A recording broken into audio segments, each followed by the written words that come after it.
আপনি জানেন এই কাপড়টা কয়বার সুদে ডুব দিছে? বলেন তো কেউ, কয়বার বলেন তো? আমি কইনা দিব 6 বার সুদে ডুব দিছে, 6 বার। কয়বার? কয়বার? কয়বার? 6 বার। যে তুলা চাষ করছে সে লোন নিয়ে তুলা চাষ করছে, যে তুলা ইম্পোর্ট করছে সে সুদ নিয়ে ব্যাংকের এলসি নিয়ে, আগাম এলসি নিয়ে সে ইম্পোর্ট করছে। যে তুলার থেকে সুতা বানাইছে সেও মেইল করছে সুদের ব্যাংকের টাকা নিয়ে। যে তুলা সুতার থেকে গেরে বানাইছে সেও সুদের টাকা ওইখানে মিশ্রিত করছে। গেরের থেকে যে ডাইং করছে সেও সুদের টাকা নিয়ে মেইল করছে। ডাইং এর থেকে যে ফিনিশিং করে মার্কেটিং করছে সেও সুদের টাকা নিয়ে করছে। কয়বার হইলো? সিস্টেমটা পুরো উল্টা হয়ে গেছে।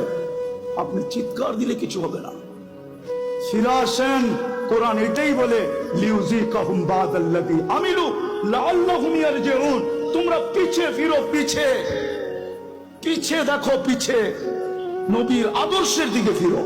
পায়ে হাত দিয়া বলি আসেন আমরা নামাজি হই আর মানুষকে নামাজি বানায় আগে মসজিদ বলি।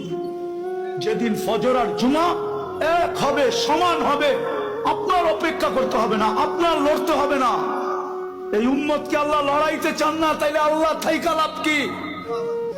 আমাদের পরে তো কোনো উম্মত নাই, আল্লাহর ডিফেন্স কোন কাজে লাগবে? আমাদের পরে যদি উম্মত থাকতো ভাবতাম ডিফেন্স ওদের লেগে ব্যবহার করবে।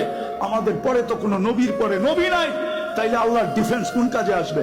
আমি যদি আল্লাহকে প্রশ্ন করি আপনাকে লড়তে হবে না।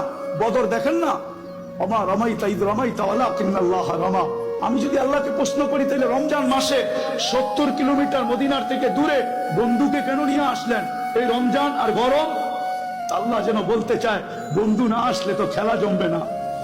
বন্ধুকে তো খেলতে আনি না, খেলা জমাইতে আসছি। আর দর্শক না হইলে খেলতে ভালো লাগবে না। বন্ধুকে তো দর্শক হিসাবে নিয়ে আসছি, বন্ধু দর্শক হিসাবে দেখবে আর আমরা খেলবো। আজকে মসজিদ বলেন, দেখেন কালকে আল্লাহ খেলে কি খেলে না। হ্যাঁ, আল্লাহর জন্য মশাই যথেষ্ট। যতটুকু বললাম আল্লাহ আমাদেরকে আমল করার তৌফিক দান করেন। ওমা আলাইনা ইল্লাল বালাগ।